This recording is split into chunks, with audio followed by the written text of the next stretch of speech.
grabbed at Redpath. Top of Minto Street, you're sure? What? Sammy, top of Minto Street? Redpath nodded. Clark knew straight away what Rebus was thinking. I just got off the phone. The guys who did Danny Simpson, we picked up the car.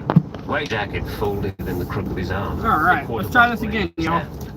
The little suicide bomb. He took the bottle from Claverhouse, unscrewed its top, his eyes on the open I got a lot of rewinding to do because I had no idea what I missed. His lips.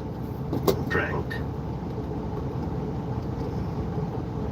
Book 2. Like I say, John. Chapter 2. It was a 3-minute drive to the Royal Infirmary. Accident and emergency was gearing up for firework casualties.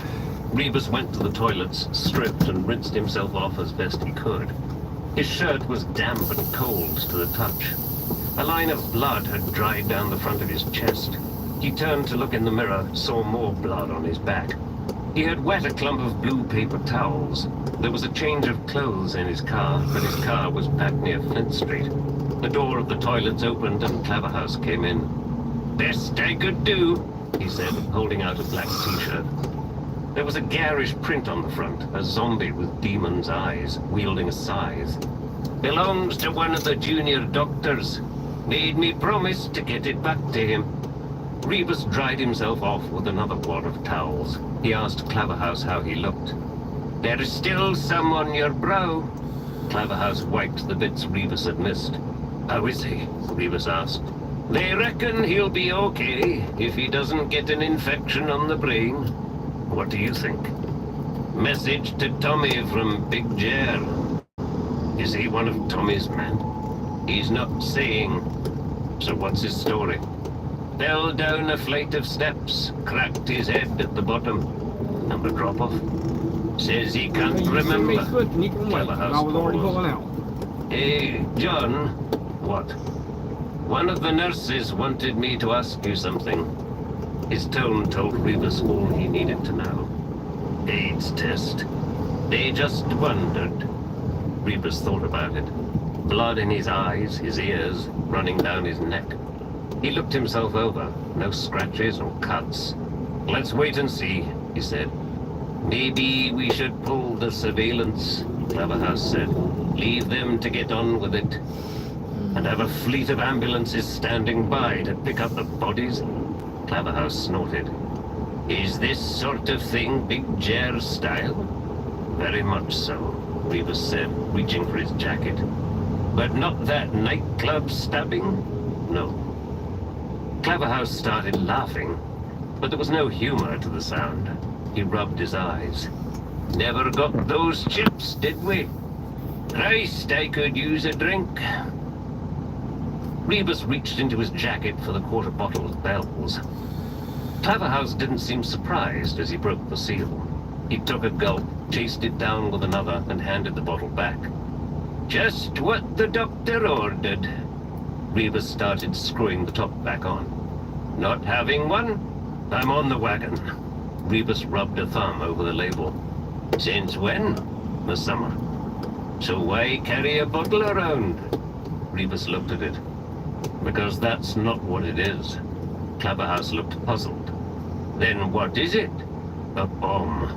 Rebus tucked the bottle back into his pocket. "A little suicide bomb." They walked back to A&E. Siobhan Clark was waiting for them outside a closed door. "They've had to sedate him," she said. "He was up on his feet again, reeling all over the place." She pointed to marks on the floor, airbrushed blood smudged by footprints. "Do we have a name?"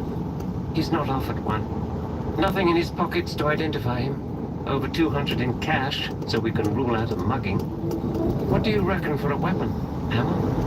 Rebus shrugged. "A hammer would dent the skull. That Turn flat left on looked Nerdali deep. Street, cut off. I Then think they take the went second for it flight. with a cleaver." "Or a machete," Claverhouse added. "Something like that." Clark stared at him. "I smell whiskey." Claverhouse put a finger to his lips. "Anything else?" Rebus asked. It was Clark's turn to shrug. "Just one observation." "What's that?" "I like the t-shirt." Claverhouse put money in the machine, got out 3 coffees. He'd called his office, told them the surveillance was suspended. Orders now were to stay at the hospital, see if the victim would say anything. The very least they wanted was an ID. Claverhouse handed a coffee to Rebus. White, no sugar. Rebus took the coffee with one hand. In the other, he held a polythene laundry bag, inside which was his shirt. He'd have a go at cleaning it. It was a good shirt. You know, John, Claverhouse said, there's no point you hanging around. Rebus knew. His flat was a short walk away across the meadows. His large, empty flat. There were students through the wall. They played music a lot, stuff he didn't recognize. You know Telford's gang, Rebus said. Didn't you recognize the face? Claverhouse shrugged. I thought he looked a bit like Danny Simpson, but you're not sure. If it's Danny, the name's about all we can hope to get out of him. Turn left at the traffic. First left. She took the coffee from Claverhouse. It's Danny Simpson, she confirmed. I just got another look, now the blood's been cleaned off. She took a swallow of coffee and frowned. Where's the sugar? You're sweet enough already, Claverhouse told her. Why did they pick on Simpson? Rebus asked. Wrong place, wrong time, Claverhouse suggested. Plus he's pretty low down the pecking order, Clark added, making it a gentle hint. Rebus looked at her. Short, dark hair, shrewd face with a gleam to the eyes. He knew she worked well with suspects, kept them calm, listened carefully. Good on the street, too. Fast on her feet as well as in her head. Like I say, John, Claverhouse said, finishing his coffee. Any time you want to head off? Rebus looked up and down the empty corridor. Am I in the way or something? It's not that. Seriously, need to read Your it, job's Jones. liaison, period. I know the way you work. You get attached to cases, maybe even over-attached. Look at Candice. I'm just saying. You're saying don't butt in. Color rose to Rebus's cheeks. Look at Candice. I'm saying it's our case, not yours. That's all. Rebus's eyes Turn left on narrowed. I-95 I south. don't get it. Clark stepped in. John, I think all he means is... Whoa! It's okay, Siobhan. Let the man speak for himself. Claverhouse sighed, screwed up his empty cup and looked around for a bin. John, investigating Telford means keeping half an eye on Big Jer Cafferty and his crew. Done. Claverhouse please. stared at him. Okay, you wanted spelling out? You went to Barlini yesterday. News travels in our business. You met Cafferty. The two of you had a chin wag. He asked me to go. Rebus lied. Claverhouse held up his hands. Fact is, as you've just said, he asked you and you went. Claverhouse shrugged. Are you saying I'm in his pocket? Rebus's voice had risen. Boys, boys, Clark said. The doors at the end of the corridor had swung open. A young man in dark business suit, briefcase swinging, was coming towards the drinks machine. He was humming some tune. He stopped humming as he reached them, put down his case and searched his pockets for change. He smiled when he looked at them. Good evening. Early 30s, black hair slicked back from his forehead. One kiss curl looped down between his eyebrows. Anyone got change of a pound? They looked in their pockets, couldn't find enough coins. Never mind. Though the machine was flashing exact money only, In 3/4 he of a stuck in the mile, pound coin right to and selected I-95. tea, black, no sugar.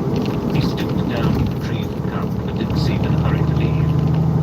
You're police officers, he said.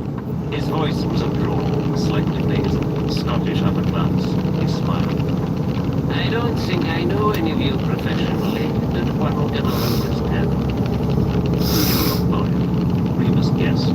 The man bowed his head in acknowledgement. Here to represent the interests of a certain Mr. Thomas Telford.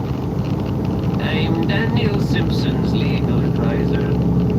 It turns out to the same thing.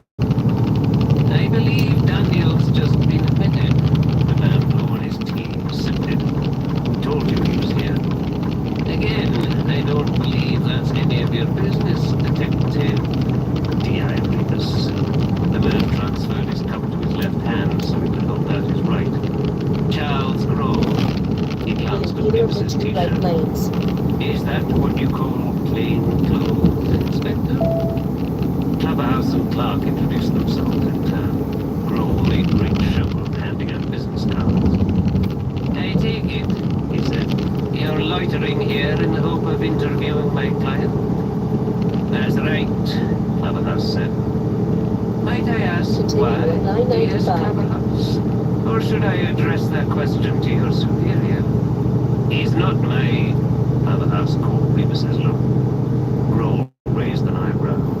Not your superior?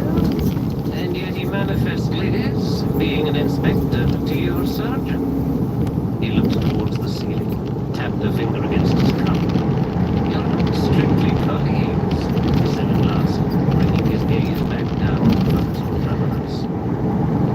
D.S. Clubhouse and myself are attached to the Scottish Crime Squad, Clark said. And Inspector Rebus isn't, Grohl observed. Fascinating. I'm at St. Leonard's. Then this is quite rightly part of your division. But as for the crime squad, we just want to know what happened, Rebus went on. A fall of some kind, wasn't it? How is he, by the way?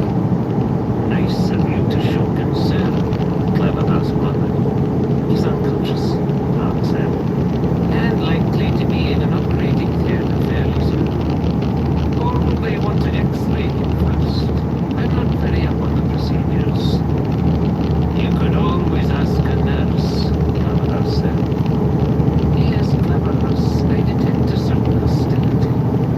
Just his normal tone, Rebus said. Look, you're here to make sure Danny Simpson keeps his trap shut.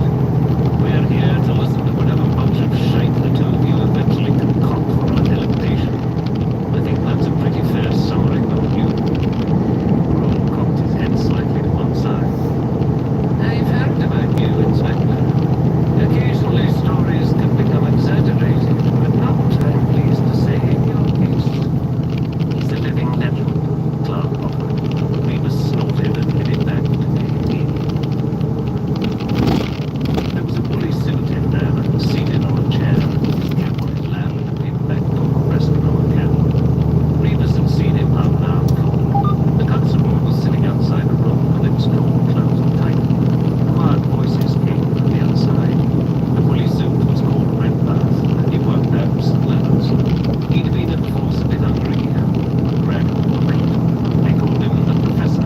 He was tall and spotty and had a shine about him. He closed the book and Rebus approached him and kept a finger in his page. Besides fiction, he explained. Always thought I'd grow out of it. There are a lot of things we don't grow out of, son. What's it about? The usual.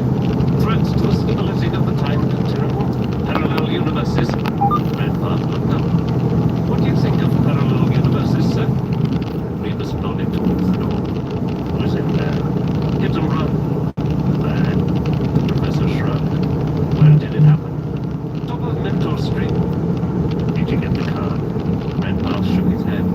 Waiting to see if she can tell us anything. What about you, sir? Similar story, Any son. of the three left lanes. Parallel universe, you could call it. Siobhan Clark appeared, nursing a fresh cup of coffee. She nodded a greeting towards Redpath and stood up, the courtesy which beamed him a sly smile. Telford doesn't want Danny talking, she said to Rebus. Obviously. In the meantime, he'll want to even the school. Never mind. She caught Rebus's eyes. I thought he was a bit out of order back there. Meaning Clubhouse, but not wanting to name names in front of you. Rebus nodded. Thanks. Meaning you did right not to say as much at the time. Clubhouse and Clark were partners now. It wouldn't do for her to upset him. A door slid open and a doctor appeared. She was young and looked exhausted. Behind her in the room, Rebus could see a bed, a figure on the bed, staff milling around the various machines. Then the door slid closed. We're going to do a brain scan, the doctor was telling Redpath. Have you contacted her family? I don't have a name. Perfect, son.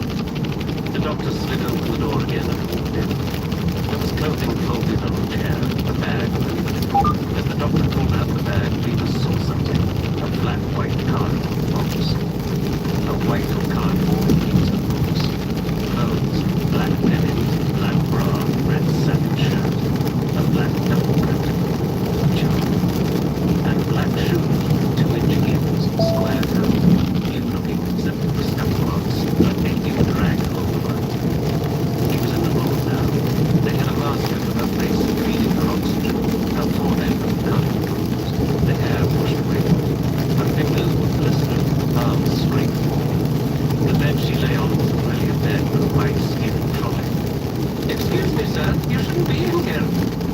What's wrong? It's this gentleman. John, what is it? Her earrings had been removed. 3 tiny pinpricks, one of them red on her little neighbors. The face above the sheet, puffy blackened eyes, broken nose, abrasions on both cheeks, split lip, a graze on the chin, eyelids which didn't flutter. He saw a hidden run victim. Beneath it all, he saw the daughter. Depths. Clark and Brett In 1.5 miles, take exit 49 on the right. I-695 West. I'll kill you if you close that door. They tried to sit him down. Red Clark rescued him from the chair. Reeves tore him off and was right down the hall. How could you read a fucking book? He spat. Let Sally in there. And you're out here reading a book. Clark's cup of coffee had been kicked over with all slipping. Red Clark turned down and Reeves followed him. Can you jam that door open? Leatherhouse was asking the doctor. And what about your sedative? Reeves was throwing his hands through his hair, dry eyes. His voice was uncommon. Staring down at himself, he saw the ludicrous t-shirt, and knew that's what he'd take away from this night. The image of an unmaiden t-shirt and its grinning, bright-eyed demon. He hauled off his jacket and started tearing at the shirt.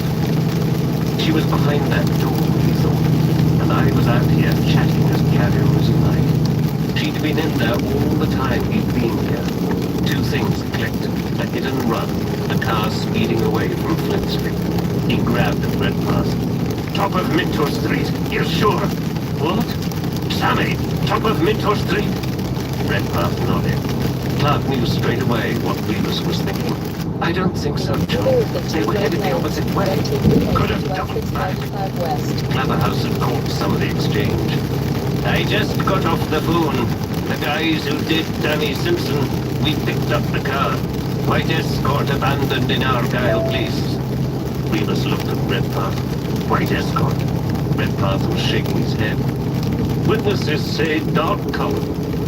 Reeves turned to the wall, stood there with his palms pressed to it. Staring at the paintwork, it was like he could see inside the paint. Claverhouse put a hand on his shoulder. John, I'm sure she's going to be fine.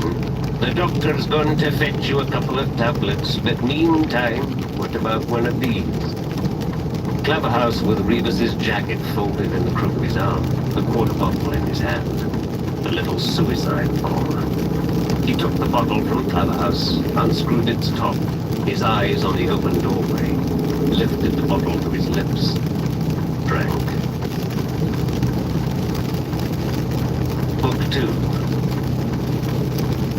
A seaside holiday. Caravan park, long walks and sand castles.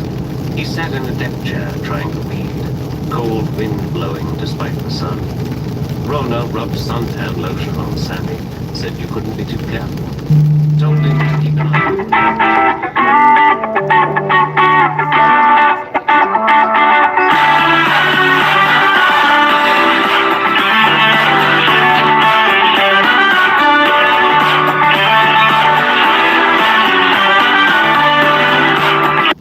He was halfway through a spy thriller. The plot had already lost him. Rona was doing her best.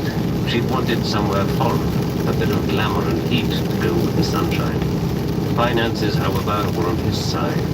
So here they were on the Fife Coast, where he first met her. Was he hoping for something? Some memory rekindled? He'd come here with his own parents, played with Mickey, met other kids, and lost them again at the end of the fortnight. He tried the spy novel again, but casework got in the way. And then a shadow fell over him. Where is she? What? He looked down. His feet were buried in sand, but Sammy wasn't there. How long had she been gone? He stood up, scanned the seashore. A few tentative bathers going in no further than their knees. Christ, John, where is she? He turned around, looked at the sand dunes in the distance. The dunes? They warned her. There were hollows in the dunes where the sand was eroding. Small dens had been created, a magnet for kids. Only they were prone to collapse. Earlier in the season, a 10-year-old boy had been dug out by frantic parents. He hadn't quite choked on the sand.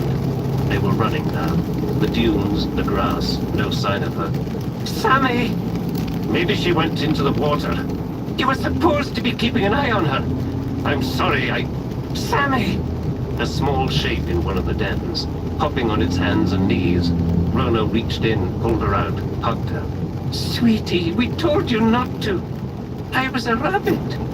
Rebus looked at the fragile roof, sand meshed with the roots of plants and grasses, punched it with a fist. The roof collapsed. Rona was looking at him. End of holiday. Chapter 3. John Rebus kissed his daughter. See you later, he said, watching her as she left the coffee shop. Espresso and a slice of caramel shortbread. That's all she'd had time for. But they'd fixed another date for dinner. Nothing fancy, just a pizza. It was October 30th. By mid-November, if nature were feeling bloody, it would be winter. Rebus had been taught at school that there were 4 distinct seasons, and painted pictures of them in bright and somber colors. But his native country seemed not to know this. Winters were long, outstaying their welcome. The warm weather came suddenly, people stripping to t-shirts as the first buds appeared, so that spring and summer seemed entwined into a single season. And no sooner had the leaves started turning brown than the first frost came again.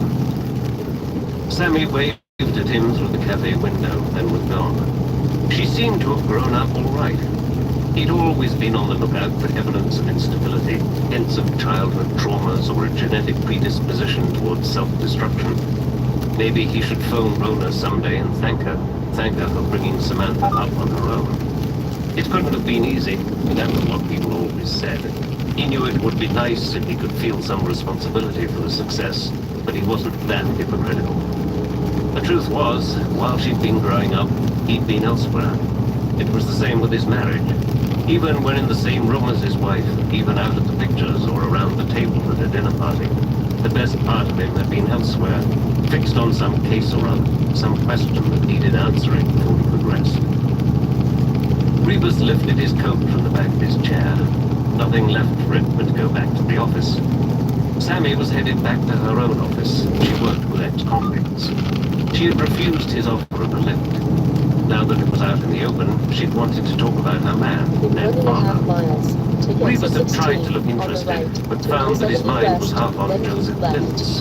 In other words, same problem as always. When he'd been given the Lintz case, he'd been told he was well suited to it. His army background, for one thing, and his seeming affinity for historical cases, by which Farmer Watson, Rebus's chief superintendent, had met Bible John, for another. With respect, sir, Rebus had said, that sounds like a load of balls. 2 reasons for me getting lumbered with this. 1, no other bugger will touch it with a barge pole. 2, it'll keep me out of the way for a while. Your remit, the farmer had said, unwilling to let Rebus rile him, is to sift through what there is, see if any of it amounts to evidence. You can interview Mr. Lintz if it'll help. Do whatever you think necessary. And if you find enough to warrant a charge, I won't. You know I won't. Rebus sighed. Sir, we've been through this before.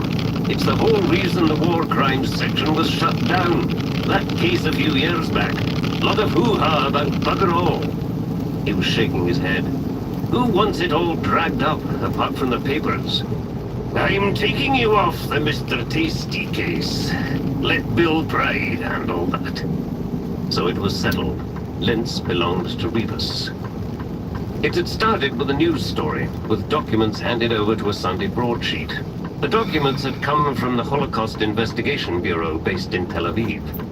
They had passed on to the newspaper the name of Joseph Lintz, who had, they said, been living quietly in Scotland under an alias since the end of the war, and who was, in fact, Josef Lindstek, a native of Alsace. In June 1944, Lieutenant Lindstek had led the 3rd Company of an SS regiment, part of the 2nd Panzer Division, into the town of Villefranche-d'Albret in the Corrèze region of France. 3rd Company had rounded up everyone in the town, men, women, children. The sick were carried from their beds, the elderly pulled from their armchairs, babies hoisted from their cots. A teenage girl, an evacuee from Lorraine, had seen what the Germans were capable of. She climbed into the attic of her house and hid there, watching from a small window in the roof tiles. Everyone was marched into the village square. The teenagers saw her school friends find their families. She hadn't been in school that day, a throat infection. She wondered if anyone would tell the Germans. There was a commotion as the mayor and other dignitaries remonstrated with the officer in charge. While machine guns were aimed at the crowd, these men, among them the priest, lawyer, and doctor, were set upon with rifle butts. Then ropes were produced and strung over half a dozen of the trees which lined the square. The men were all to their feet, their heads pushed through the nooses. An order was given, a hand raised, then dropped, and soldiers pulled on each one until 6 men came from the trees, bodies writhing, legs kicking uselessly.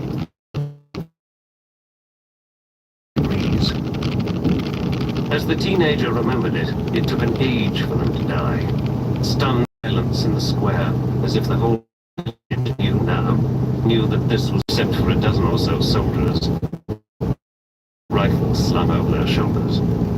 They chatted, kicked up dust and stones, shared jokes and cigarettes. One of them went into the committing with a bunch of leaves of green.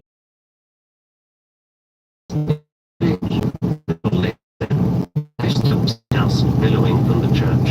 A moment's silence, as though a vacuum had been created in the world, then screams, followed immediately by machine gun fire.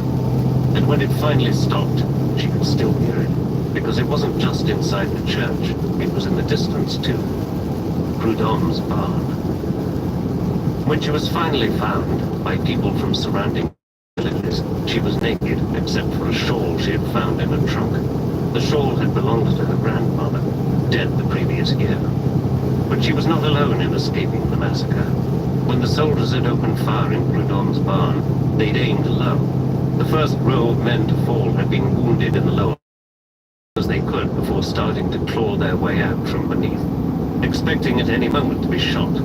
4 of them made it, 2 with their hair and clothes on fire, 1 dying later from his wounds. 3 men, 1 teenage girl, the only survivors. The death toll was never finalized. No one knew how many visitors had been in Villefranche that day, how many refugees could be added to the count. A list was compiled of over 700 names, people who had most likely been killed. Rebus sat at his desk and rubbed his eyes with his knuckles. The teenage girl was still alive, a pensioner now. The male survivors were all dead. But they'd been alive for the Bordeaux trial in 1953. He had summaries of their evidence. The summaries were in French. A lot of the material sitting on his desk was French, and Rebus didn't speak French. That was why he'd gone to the Modern Languages department at the university and found someone who could. Her name was Kirsten Mead, and she lectured in French, but also had a working knowledge of German, which was handy. The documents which weren't in French were in German. He had a 1-page English summary of the trial proceedings passed on from the Nazi hunters. The trial had opened in February 1953 and lasted just under a month. Of 75 men identified as having been part of the German force at Villefranche, only 15 were present, 6 Germans and 9 French Alsatians. Not one of them was an officer. 1 German received the death sentence, the others jail terms of between 4 and 12 years, but they were all released as soon as the trial finished. Alsace hadn't been enjoying the trial, and in a bid to unite the nation, the government had passed an amnesty. The Germans, meantime, were said to have already served their sentences. The survivors of Villefranche had been horrified. Even more extraordinary to Rebus's mind, the British had apprehended a couple of German officers involved in the massacre, but had refused to hand them over to the French authorities, returning them to Germany instead, where they lived long and prosperous lives. If Linstedt had been captured then, there would have been none of the present commotion. Politics. It was all down to politics. Rebus looked up and Kirsten Mead was standing there. She was tall, deftly constructed, and immaculately dressed. She wore makeup the way women do. Today she was wearing a checked 2-piece, the skirt just touching her knees, and long gold-colored earrings. She had already opened her briefcase and was pulling out a sheaf of papers. "Latest translations," she said. "Thanks." Rebus looked down at a note he'd made to himself. Correa's trip necessary? Well, the farmer had said he could have whatever he wanted. He looked up at Kirsten Mead and wondered if the budget would stretch to a tour guide. She was sitting opposite him, putting on half-full reading glasses. Can I get you a coffee? He asked. I'm a bit pushed today. I just wanted you to see these. She laid 2 sheets of paper on his desk so that they faced him. One sheet was the photocopy of a typed report in German. The second sheet was her translation. Rebus looked at the German. Der Beginn der Vergeltungsmaßnahmen hat ein merkbares Aufwandmann How are you doing, Hal? und die Stimmung sehr günstig beeinflussen. The beginning of Sorry, I just now seen your comment. has brought about a marked improvement in morale, with the men now noticeably more relaxed. It's supposed to be from Lindstedt to his commander, she explained, but no signature, just the type name underlined. So it doesn't help us identify Lindstedt. No, but remember what we were talking about. It gives a reason for the assault. A touch of R&R for the lads. Her look froze him. Sorry, he said, raising his hands. Far too glib. And you're right. It's almost like the lieutenant is trying to justify the whole thing in print. For posterity. Maybe. After all, they just started being on the losing side. He looked at the other papers. Anything else? Some further reports, nothing too exciting. And some of the eyewitness testimony. She looked at him with pale grey eyes. It gets to you after a while, doesn't it? Rebus looked at her and nodded. The female survivor of the massacre lived in Juilliard, and had been questioned recently by local police about the man in charge of the German troops. Her story hadn't changed from the one she'd told at the trial. She'd seen his face only for a few seconds, and looking down from the attic of the 3-story house. She'd been shown a recent photo of Joseph Lintz and had shrugged.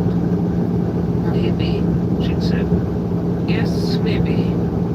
Which would, Rebus knew, be turned out by the Procurator Fiscal, who knew damned well what any defense of half a brain would do with it. How's the case coming? Kirsten Mead asked. Maybe she'd seen some look across his face. Slowly, the problem is all this stuff. He waved towards the strewn desk. On the one hand, I've got all this, and on the other, I've got a wee old man from the new town. The two don't seem to go together. Have you met him? Once or twice. What's he like? What was Joseph Lintz like? He was cultured, a linguist. He'd even been a professor at the university back in the early 70s. Only for a year or two. His own explanation. I was filling a vacuum until they could find someone of greater standing. He'd been professor of German. He'd lived in Scotland since 1945 or 46. He was vague about exact dates, blaming his memory. His early life was vague too. He said papers had been destroyed. The Allies had had to create a duplicate set for him. There was only Lintz's word that these new papers were anything but an official record of lies he'd told, which had been believed. Lintz's story, birth in Alsace, parents and relatives all dead, forced enlistment in the SS. Rebus liked the touch about joining the SS. It was the sort of admission that would make officials decide. He's been honest about his involvement with that, so he's probably being honest about the other details. There was no actual record of a Joseph Lintz serving with any SS regiment, but then the SS had destroyed a lot of their own records once they'd seen the way the war was headed. Lintz's war record was vague, too. He mentioned shell shock to explain the gaps in his memory, but he was vehement that he had never been called Lindstedt and had never served in the Corrèze region of France. I was in the east, he would say. That's where the Allies found me, in the east. The problem was that there was no convincing explanation as to how Lintz had found himself in the United Kingdom. He said he'd asked if he could go there and start. He didn't want to return to Alsace, wanted to be as far away from the Germans as possible. He wanted water between him and them. Again, there was no documentation to back this up. And meantime, the Holocaust investigators had come up with their own evidence, which pointed to Lintz's involvement in the Rat Line. Have you ever heard of something called the Rat Line? Rebus had asked at their first meeting. Of course, Joseph Lintz had said, but I never had anything to do with it. Lintz, in the drawing room of his Harriet Row home,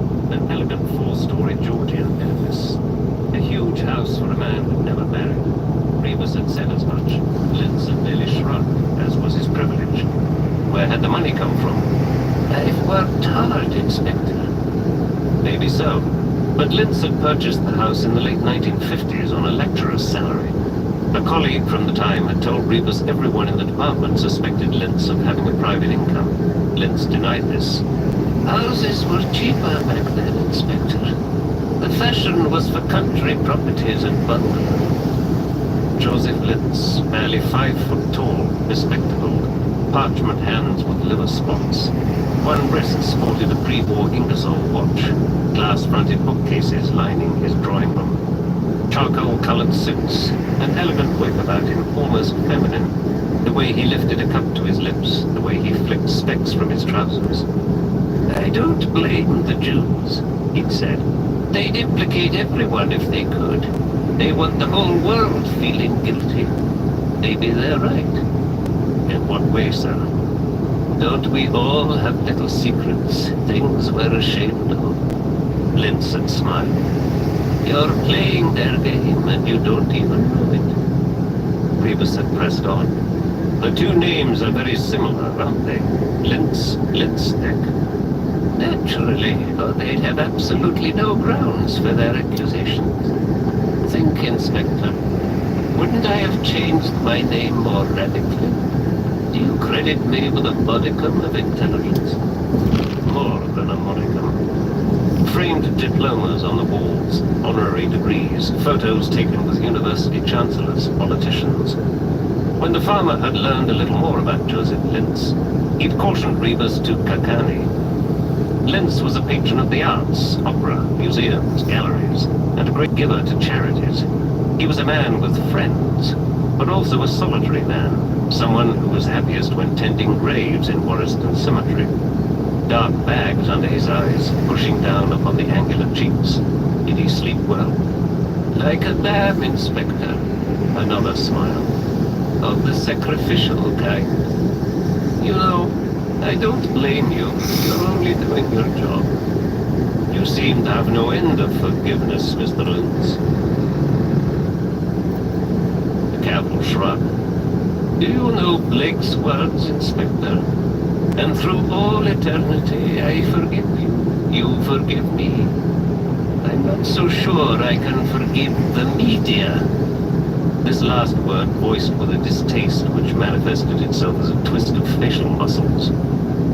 Is that why you've set your lawyer on them? Set makes me sound like a hunter, Inspector.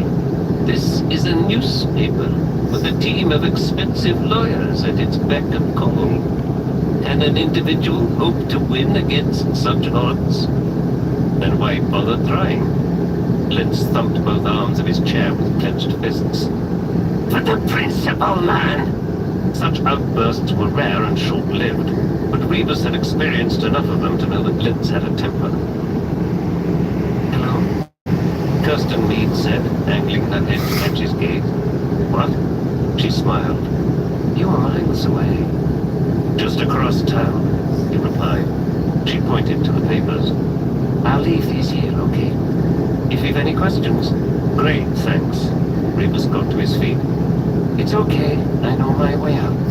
But Rebus was insistent. Sorry, I'm a bit... He waved his hands around his head. As I said, it gets to after a while. As they walked back through the CID office, Rebus could feel eyes following them. Bill Pride came up, breathing, wanting to be introduced. He had curly fair hair and thick blonde eyelashes, his nose large and freckled, mouth small and topped with a ginger moustache, a fashion accessory he could well afford to lose. A pleasure, he said, taking Kirsten Meade's hand. Then to Rebus, makes me wish we'd swapped. Pride was working on the Mr. Tasty case, an ice cream man found dead in his van. Engine left running in a lockup, looking initially like suicide. Rebus steered Kirsten Meade past Pride, kept them moving. He wanted to ask her out. He knew she wasn't married, but thought there might be a boyfriend in frame.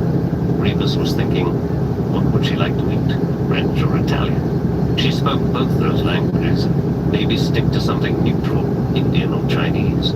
Maybe she was vegetarian. Maybe she didn't like restaurants. A drink then? But Rebus didn't drink these days. So what do you think? Rebus started. Kirsten Meade had asked him something. Sorry. She laughed, realizing he hadn't been listening. He began to apologize, but she shook it off. I know, she said. You're a bit... And she waved her hands around her head. He smiled. They'd stopped walking. They were facing one another. Her briefcase was tucked under one arm. It was the moment to ask her for a date. Any kind of date. Let her choose. What's that? She said suddenly. It was a shriek. Rivas had heard it too. It had come from behind the door nearest them, the door to the women's toilets. They heard it again. This time it was followed by some words they understood. Help me, somebody! Rivas pushed open the door and ran in. A WPC was pushing at a cubicle door, trying to force it with her shoulder. From behind the door, Rivas could hear choking noises. What is it? He said. Picked her up 20 minutes ago. She said she needed the loo. The policewoman's cheeks were a flush of anger and embarrassment. Rivas grabbed the top of the door and hauled himself up, peering over and down onto a figure seated on the pan. The woman there was young, heavily made up. She sat with her back against the cistern, so that she was staring up at him, but glassily. And her hands were busy.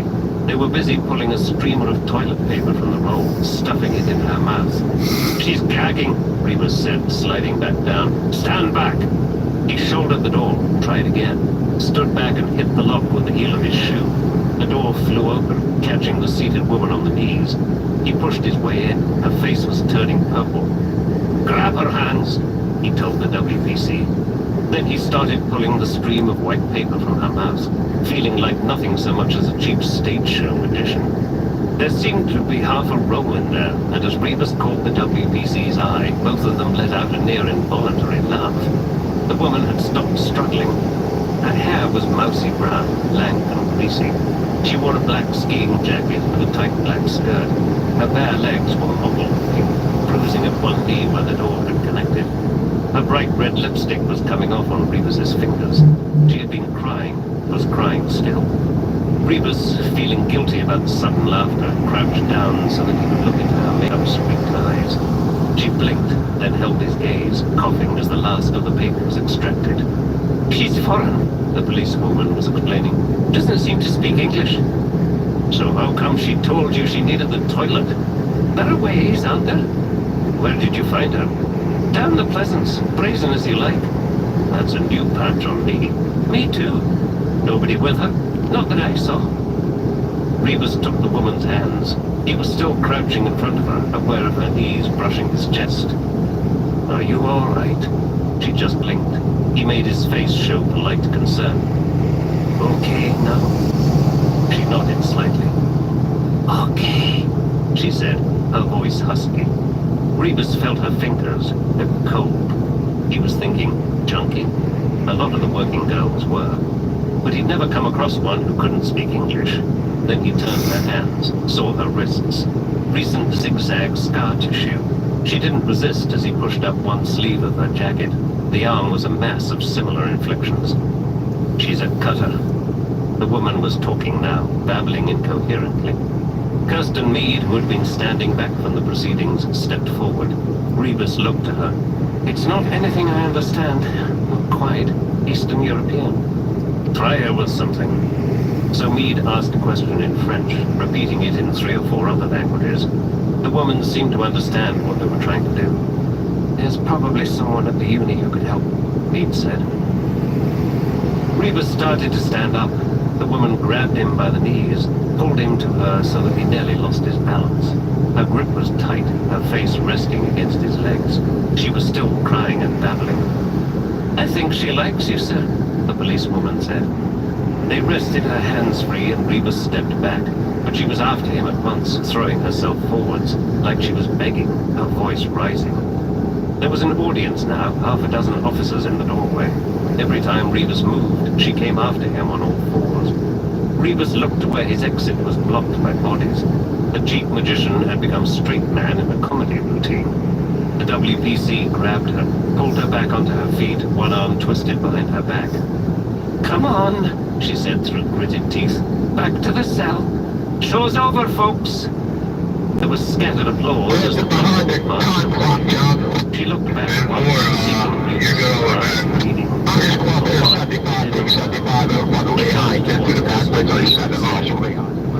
And Fancy a curry sometime? She looked at him like he was mad.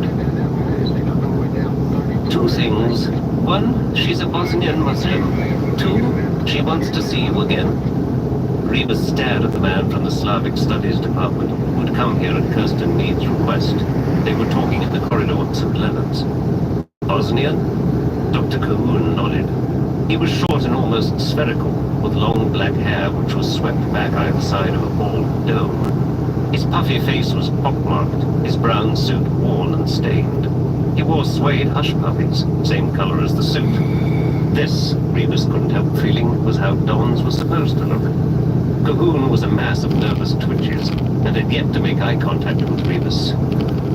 I'm not an expert on Bosnia, he went on, but she says she's from Sarajevo. Does she say how she ended up in Edinburgh? I didn't ask. Would you mind asking her now? Rebus gestured back along the corridor. The two men waltzed together, Cahoon's eyes on the floor. Sarajevo was hit hard in the war, he said.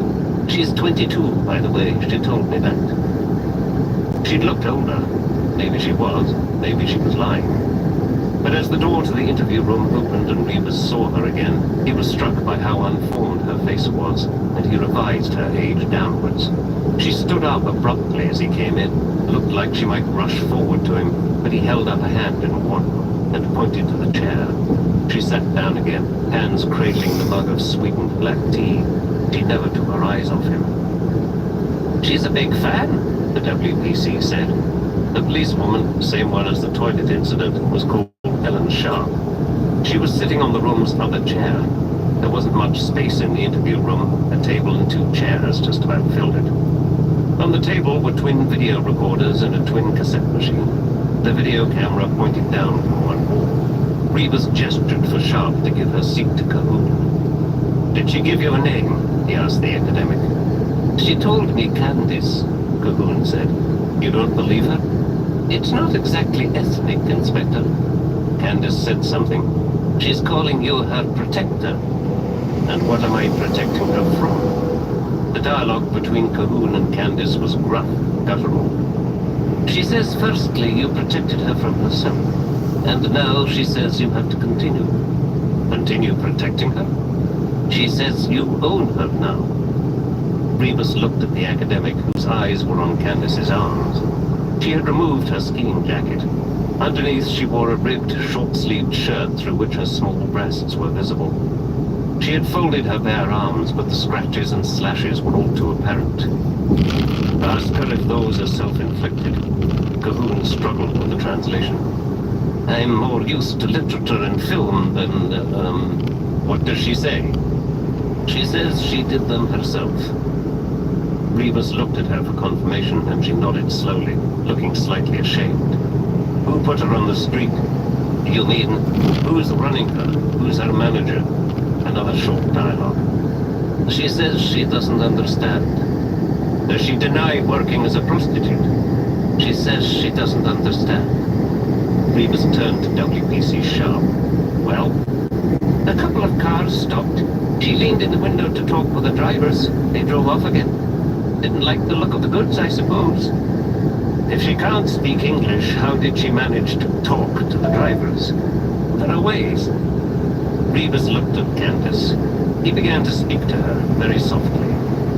Straight fuck, 15, 20 for a blowjob. Unprotected is an extra $5. He paused.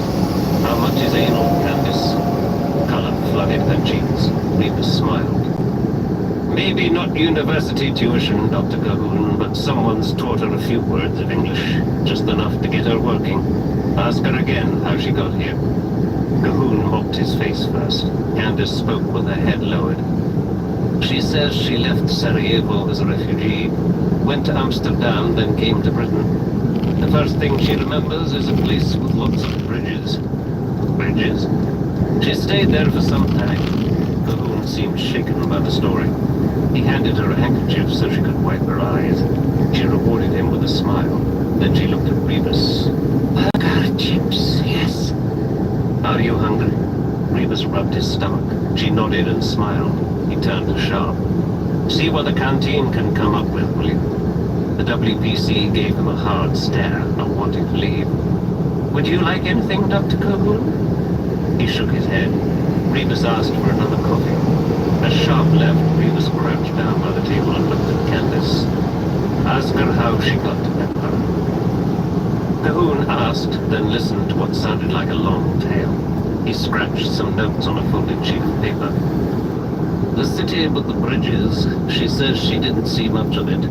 She was kept inside. Sometimes she was driven to some rendezvous. You'll have to forgive me, Inspector. I may be a linguist, but I'm no expert on colloquialisms." "You're doing fine, sir." "Well, she was used as a prostitute, that much I can infer. And one day they put her in the back of a car, and she thought she was going to another hotel or office. From her descriptions, I'd say some of her work was done in offices. Also private apartments and houses, but mostly hotel rooms." "Where was she kept?"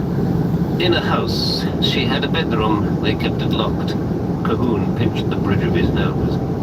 "They put her in the car one day, and next thing she knew, she was in Edinburgh." "How long was the trip?" "She's not sure. She slept part of the way." "Tell her everything's going to be all right." Rebus paused. "And ask her who she works for now." The fear returned to Candace's face. She stammered, shaking her head. Her voice sounded more guttural than ever. Cahoon looked like he was having trouble with the translation. "She can't tell you," he said. "Tell her she's safe." Cahoon did so. "Tell her again," Rebus said. He made sure she was looking at him while Cahoon spoke. His face was set, a face she could trust. She reached a hand out to him. He took it, squeezed. "Ask her again who she works for." "She can't tell you, Inspector. They'd kill her. She's heard stories."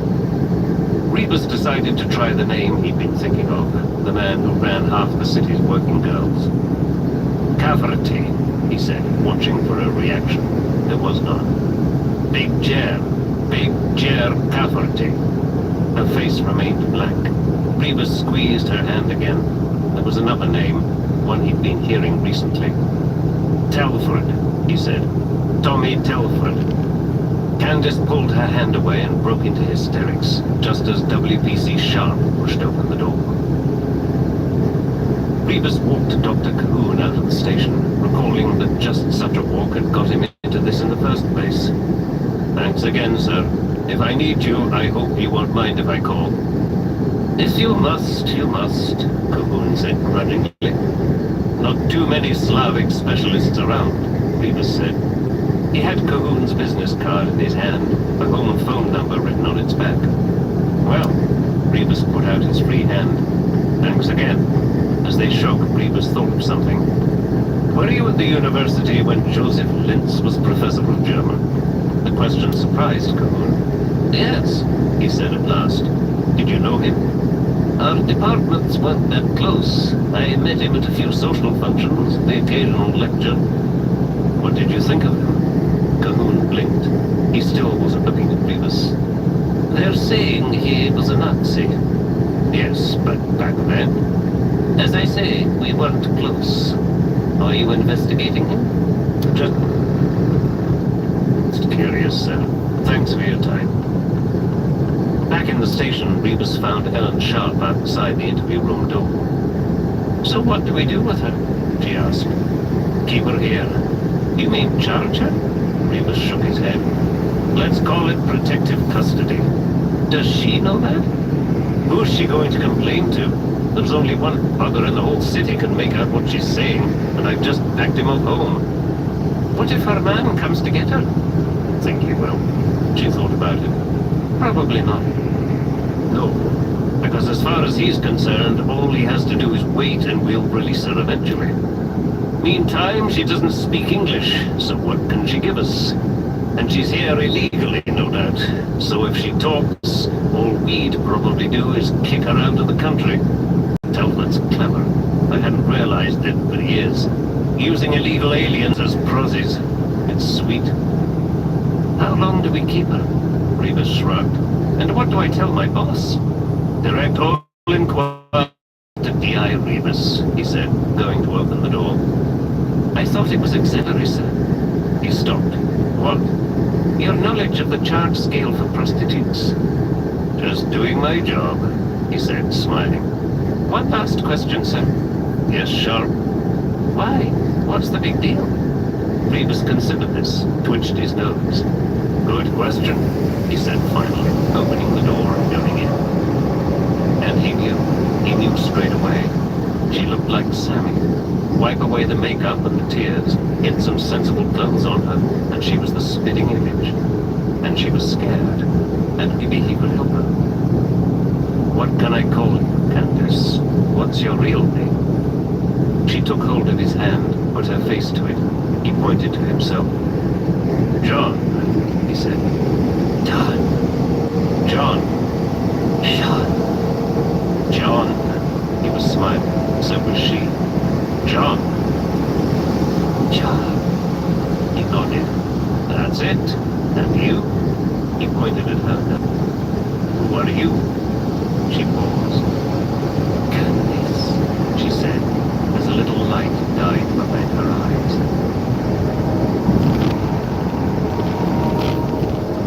This is the end of disc number 1. Please insert disc number 2.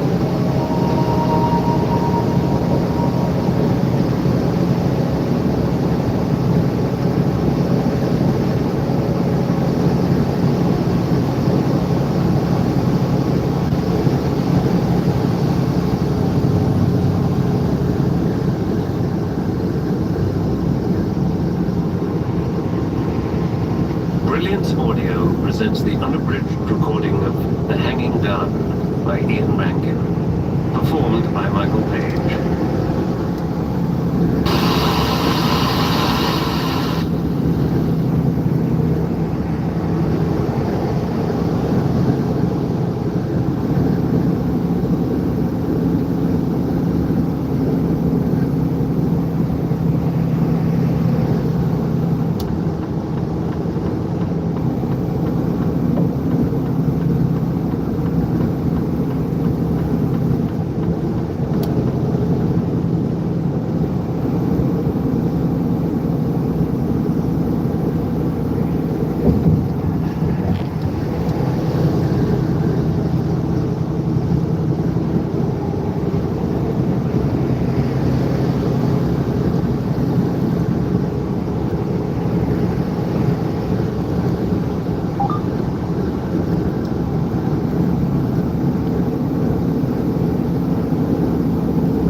Not sure who just joined, but welcome to the stream. Hope you're having a wonderful day.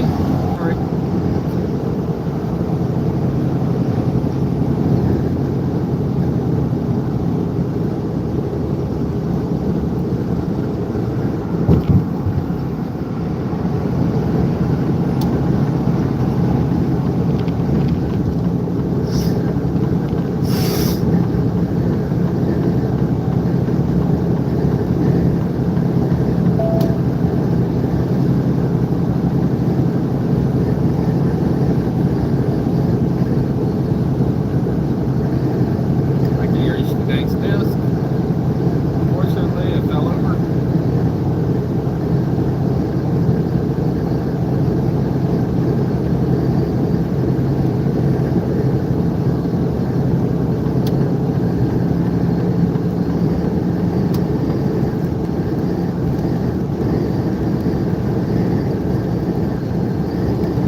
said, as a little light died behind her eyes.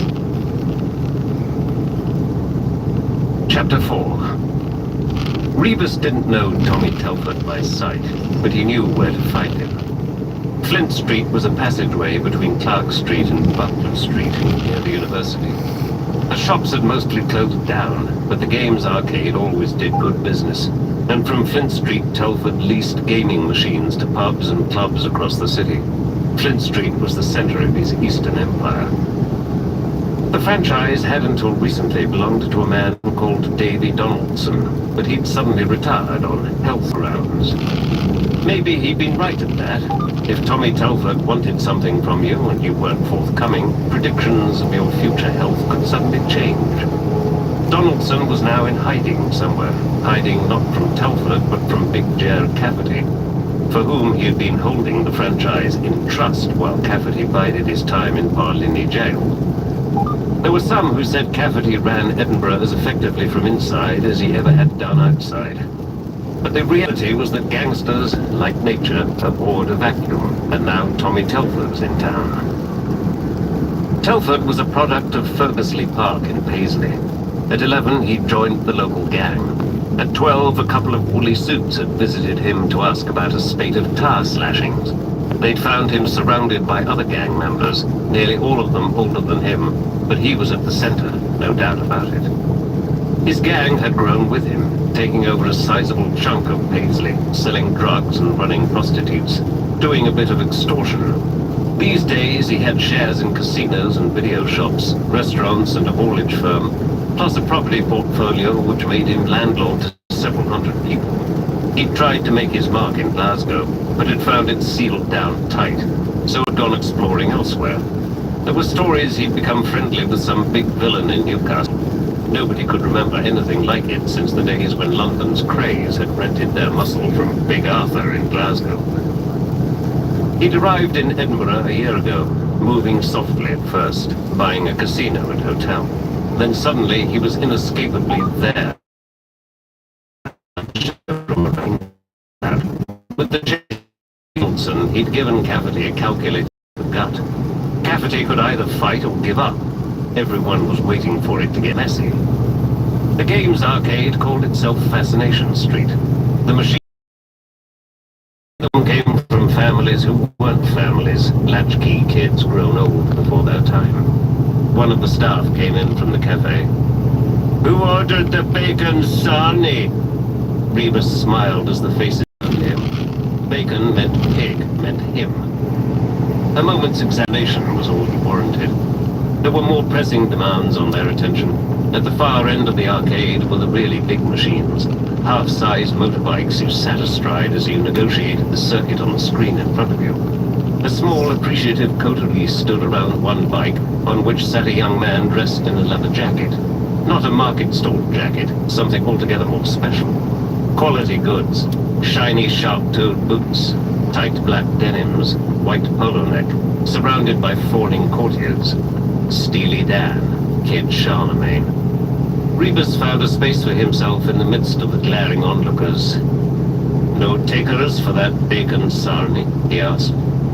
"Who are you?" the man on the machine demanded. "D.I. Rebus." "Cafferty's man," he said with conviction. "What? I hear you and him go back. I'd put him inside. Not every cop gets visiting rights, though." Rebus realized that though Telford's gaze was fixed on the screen, he was watching Rebus in its reflection.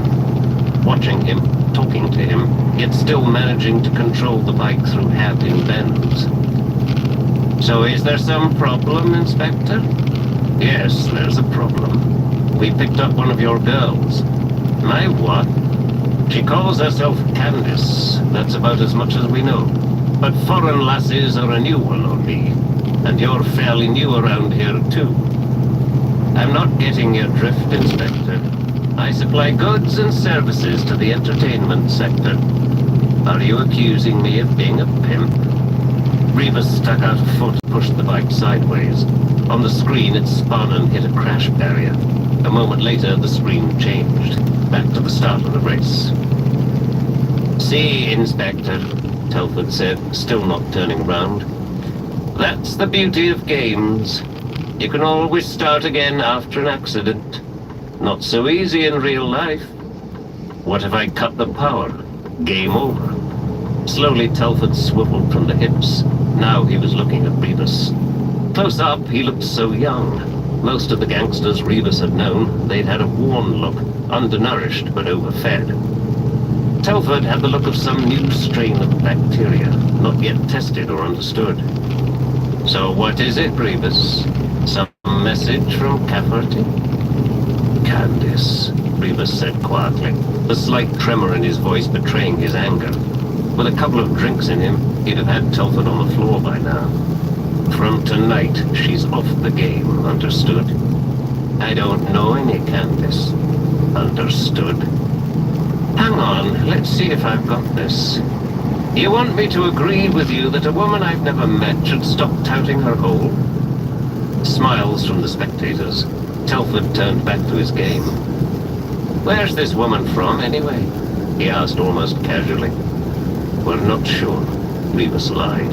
He didn't want Telford knowing any more than was necessary. Must have been a great little chat the two of you had. She's scared shitless. Me too, Rebus. I'm scared you're going to bore me to death. This Candice, did she give you a taste of the goods? I'm betting it's not every scrubber would get you this het up. Laughter, Rebus its brunt. She's off the game, Telford. Don't think about touching her. Not with a barge pole, pal. Myself, I'm a clean-living sort of individual. I say my prayers last thing at night. And kiss your cuddly bear. Telford looked at him again. Don't believe all the stories, Inspector. Here, grab a bacon sarnie on your way out. I think there's one going spare. Rebus stood his ground a few moments longer, then turned away. And tell the mugs out front I said hello. Rebus walked back through the arcade and out into night, heading for Nicholson Street. He was wondering what he was going to do with Candice. Simple answer, let her go, and hope she had the sense to keep moving. As he made to pass a parked car, its window slid down. Fucking well get in, a voice ordered from the passenger seat. Rebus stopped, looked at the man who'd spoken, recognized the face. Ormiston, he said, opening the back door of the Orion. Now I know what he meant. Who? Tommy Telford. I'm to tell you he said hello. The driver stared at Ormiston. Rumbled again. He didn't sound surprised. Rebus recognized the voice. Hello, Claverhouse. DS Claverhouse, DC Ormiston. Scottish Crime Squad. Vetus's finest. On surveillance. Claverhouse, as thin as Trois Plierique, as Rebus's father would have said. Ormiston, freckled face and with Mick McManus's hair, slick pudding bowl cut, unfeasibly black. You were blown before I walked in there, if that's any consolation. What the fuck were you doing? Paying my respects. What about you? Wasting our time, Ormiston muttered. The crime. This one. Claverhouse stared at him.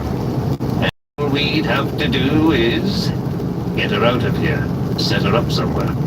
Witness relocation, if it comes to that. What does she know? I'm not sure. Her English isn't great. Claverhouse knew when he was being sold something. Tell us, he said. Rebus told them. They tried not to look interested. We'll talk to her, Claverhouse said. Rebus nodded. So how long has this been going on? Ever since Telford and Cafferty squared off. And whose side are we on? We're the UN. Same always, Claverhouse said. He spoke slowly, measuring each word and phrase. A careful man. Yes, Claverhouse. Meantime, you go charging in like some bloody mercenary. I've never been a great one for tactics. Besides, I wanted to see the bastard close up. And he looked like a kid. And he's as clean as a whistle, Claverhouse said. He's got a dozen lieutenants who'd take the fall for him. At the word lieutenants, Reeves's mind flashed to Joseph Lintz. Some men gave orders, some carried them out. Which group was the more culpable? Tell me something, he said. The teddy bear story. Is it true? Claverhouse nodded. In the passenger seat of his Range Rover, the fucking huge yellow thing, sort they raffle in the pubs. So what's the story? Ormiston turned in his seat. Ever hear of Teddy Bullocks? Glasgow hard man. Carpentry nails and a claw hammer. Rebus nodded. You welched on someone. Willocks came to see you with a carpentry bag. But then, Claverhouse took over. Teddy got on the wrong side of some Geordie bastard. Telford was young, making a name for himself, and he very badly wanted an in with this Geordie, so he took care of Teddy. And that's why he carries a Teddy around with him, Ormiston said, a reminder to everyone. Rebus was thinking, Geordie meant someone from Newcastle. Newcastle, with its bridges over the Tyne. Newcastle, he said softly, leaning forward in his seat. What about it? Maybe Candace was there, her city of bridges. She might link Telford to this Geordie gangster. Ormiston and Claverhouse looked at one another. She'll need a safe place to stay, he was told them. The first-class flight home if she... Telford. I'm not sure she'll want to go home. That's for later, Claverhouse said. First thing is to talk to her. You'll need a translator. Claverhouse looked at him. And of course you know just the man. She was asleep in her cell, curled under the blanket on her shoulder. She started awake, as if he'd administered an electric shock. It's okay, it's me, John. She looked round blindly, focused on him slowly. John, she said, then she smiled. Claverhouse was off making phone calls, squaring things. Ormiston stood in the doorway, appraising Candace. Not that Ormiston was known to be choosy. Rebus had tried Cahoon at home, but there'd been no answer. So now Rebus was gesturing, letting her know they wanted to take her somewhere. A hotel, he said. She didn't like that word. She looked from him to Ormiston and back again. It's okay, Rebus said.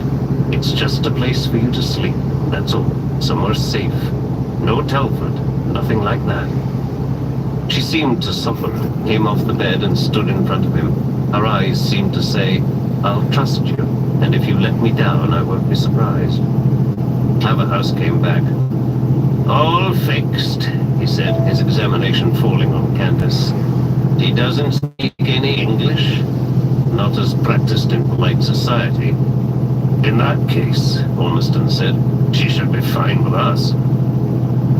3 men and a young woman in a dark blue Ford Orion, heading south out of the city. It was late now, past midnight. Black taxis cruising. Students were spilling from pubs. They get younger every year. Claverhouse was never short of a cliché. And more of them end up joining the force, Rebus commented. Claverhouse smiled. I meant prozzies, not students. We pulled one in last week, all grown up about it.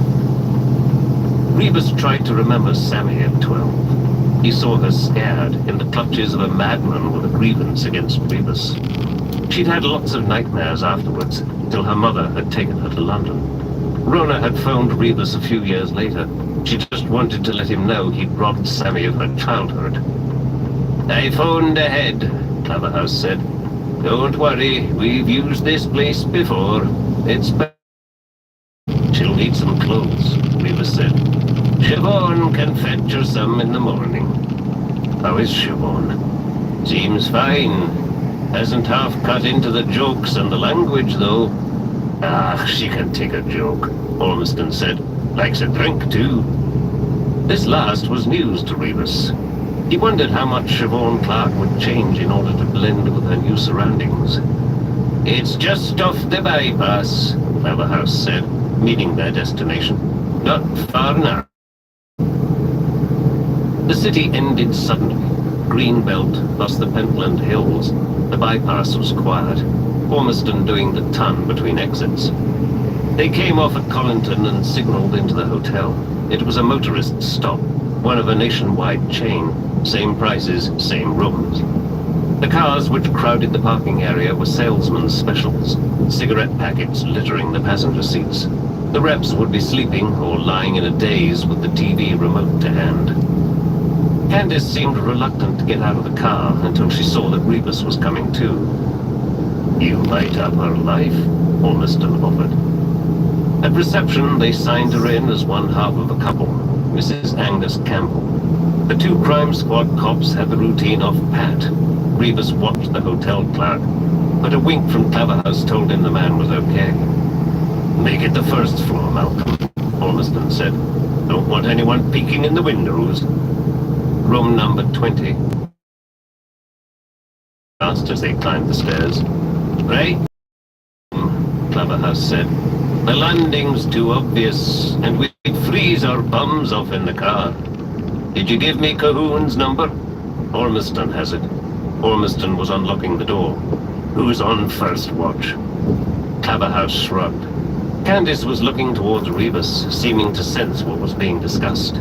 She snatched at his arm, jabbering in her native tongue, looking first to Claverhouse and then to Ormiston, all the time waving Rebus's arm. "It's okay, Candace, really. They'll take care of you." Chest to make her meaning clear. "What do you say, John?" Claverhouse asked. "A happy witness is a willing witness." What time Siobhan expected. "I'll hurry her up." Rebus looked at Candace again, sighed, nodded. "Okay." He pointed to himself, then to the room. "Just for a little while, okay." Candace seemed satisfied with this and went inside. Ormiston handed Rebus the key. "I don't want you young things waking the neighbors now." Rebus closed the door on his face. The room was exactly as expected. Rebus filled the kettle and switched it on, dumped a tea bag into a cup. Candace pointed to the bathroom, made turning motions with her hands. "The bath?" He gestured with his arm. "Go ahead." The curtain over the window was closed. He parted it and looked out. A grassy slope, occasional lights from the bypass. He made sure the curtains were closed tight, then tried adjusting the heating. The room was stifling. There didn't seem to be a thermostat, so he went back to the window and opened it a fraction. Cold night air and the swish of nearby traffic. He opened the pack of custard creams, 2 small biscuits. Suddenly he felt ravenous. He'd seen a snack machine in the lobby, plenty of change in his pockets. He made the tea, added milk, sat down on the sofa. For want of any other distractions, he turned the TV on. The tea was fine. The tea was absolutely fine, no complaints there. He picked up the phone and called Jack Morton. "Did I wake you?" "Not really. How's it going?" "I wanted a drink today." "So what's new?" Rebus could hear his friend making himself comfortable. Jack had helped Rebus get off the booze. Jack had said he could phone any time he liked. "I had to talk to this scumbag, Tommy Telford." "I know the name." Rebus lit a cigarette. "I think a drink would have helped. Before or after?" "Both." Rebus smiled. "Guess where I am now?" Jack couldn't, so Rebus told him the story. "What's your angle?" Jack asked. "I don't know." Rebus thought about it. "She seems to need me. It's been a long time since anyone's felt like that." As he said the words, he feared they didn't tell the whole story. He remembered another argument with Rhoda, her screaming that he'd exploited every relationship he'd ever had. "Do you still want that drink?" Jack was asking. "I'm a long way from one." Rebus stubbed out his cigarette. "Sweet dreams, Jack." He was on his second cup of tea when she came back in, wearing the same clothes, her hair wet and hanging in rat's tails. "Better?" he asked, making the thumbs up sign. She nodded, smiling. "Do you want some tea?" He pointed to the kettle. She nodded again, so he made her a cup. Then he suggested a trip to the snack machine. Their haul included crisps, nuts, chocolate, and a couple of cans of Coke. Another cup of tea finished off the tiny cartons of milk. Rebus lay along the sofa, shoes off, watching soundless television. Candace lay on the bed, fully clothed, sliding the occasional crisp from its packet, clicking channels. She seemed to have forgotten he was there. He took this as a compliment. He must have fallen asleep. The touch of her fingers on his knee brought him awake. She was standing in front of him, wearing the t-shirt and nothing else. She stared at him, fingers still resting on his knee. He smiled, shook his head, led her back to bed, made her lie down. She lay on her back, arms stretched. He shook his head again and pulled the duvet over her. "That's not you anymore," he told her. "Good night, Candace." Rebus retreated to the sofa, lay down again, and wished she would stop saying his name. The doors, wishful, sinful. The tapping at the door brought him awake. Still dark outside. He'd forgotten to close the window and the room was cold. The TV was still playing, but Candace was asleep, duvet kicked off, chocolate wrappers strewn around her bare legs and thighs. Rebus covered her up, then tiptoed to the door, peered through the spy hole and opened up. "For this relief, much thanks," he whispered to Siobhan Clark. She was carrying a bulging polythene bag. "Thank God for the 24-hour shop." They went inside. Clark looked at the sleeping woman, then went over to the sofa and started unpacking the bag. "For you," she whispered, "a couple of sandwiches." "God bless the child." "For Sleeping Beauty, some of my clothes. They'll do till the shop's open." Rebus was already biting into the first sandwich. Cheese salad on white bread had never tasted finer. "How am I getting home?" he asked. "I called you a cab." She checked her watch. "It'll be here in 2 minutes." "What would I do without you?" "It's a toss-up. Either freeze to death or starve." She closed the window. "Now go on, get out of here." He looked at Candace one last time, almost wanting to wake her to let her know he wasn't leaving for good. But she was sleeping so soundly and Siobhan could take care of everything. So he tucked the second sandwich into his pocket, tossed the room key onto the sofa, and left. 4:30. The taxi was idling outside. Rebus felt hungover. He went through a mental list of all the places he could get a drink at this time of night. He didn't know how many days it had been since he'd had a drink. He wasn't counting. He gave his address to the cabbie and settled back, thinking again of Candace, so soundly asleep and protected for now. And of Sammy, too old now to need anything from her father. She'd be asleep too, snuggling into Ned Farlow. Sleep was innocence. Even the city looked innocent in sleep. He looked at the city sometimes and saw beauty his cynicism couldn't touch. Someone in a bar, recently, years back, had challenged him to define romance. How could he do that? He'd seen too much of love's obverse. People killed for passion and from lack of it. So that now, when he saw beauty, he could do little but respond to it with the realization that it would fade or be brutalized. He saw lovers in Princess Street Gardens and imagined them further down the road, at the crossroads where betrayal and conflict met. He saw valentines in the shops and imagined puncture wounds, real hearts bleeding. Not that he'd voiced any of this to his public bar inquisitor. Define romance had been the challenge, and Rebus's response? He'd picked up a fresh pint of beer and kissed the glass. He slept till 9, showered and made some coffee. Then he phoned the hotel and Siobhan assured him all was well. She was a bit startled when she woke up and saw me instead of you. Kept saying your name. I told her she'd see you again. So what's the plan? Shopping. One quick swoop on the Guile. After that, Fetus. Dr. Cahoon's coming in at noon for an hour. We'll see what we get. Rebus was at his window, looking down on a damp Arden street. Take care of her, Siobhan. No problem. Rebus knew there'd be no problem, not with Siobhan. This was her first real action with the crime squad. She'd be doing her damnedest to make it a success. He was in the kitchen when the phone rang. Is that Inspector Rebus? Who's speaking? A voice he didn't recognize. Inspector, my name is David Levy. We've never met. I apologize for calling you at home. I was given this number by Matthew Vanderhyde. Old man Vanderhyde. Rebus hadn't seen him in a while. Yes. I must say I was astonished when it transpired he knew you. The voice was tinged with a dry humor. But by now, nothing about Matthew should surprise me. I went to him because he knows Edinburgh. Yes? Laughter on the line. I'm sorry, Inspector. I can't blame you for being suspicious when I've made such a mess of the introductions. I'm a historian by profession. I've been contacted by Solomon Meyerlink to see if I might offer assistance. Meyerlink. Rebus knew the name.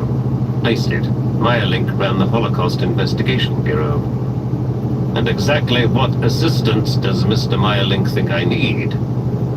Perhaps we could discuss it in person, Inspector. I'm staying in a hotel on Charlotte Square. The Roxburgh? Could we meet there? This morning, ideally? Rebus looked at his watch. An hour? He suggested. Perfect. Goodbye, Inspector. Rebus called into the office, told them where he'd be. Chapter 5. They sat in the Roxburgh lounge. Track 7. Remember that. Continue on I-70.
Right to Maryland 63 North, then take the first left. Turn left on I-70 West.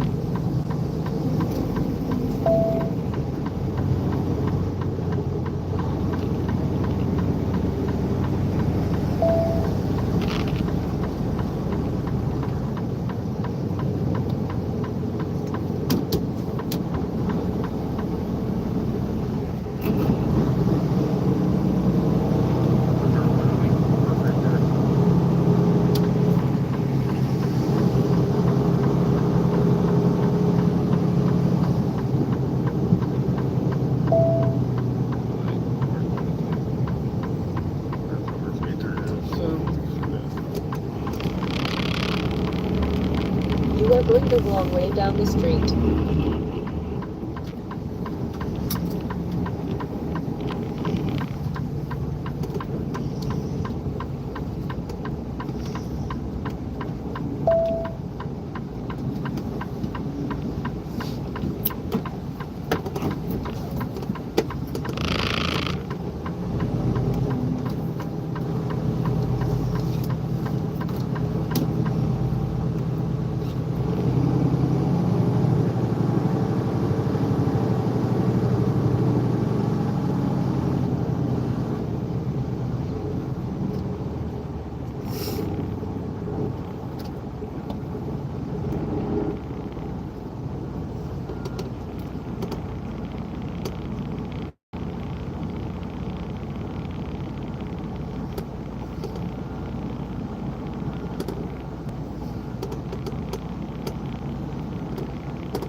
let's go that way.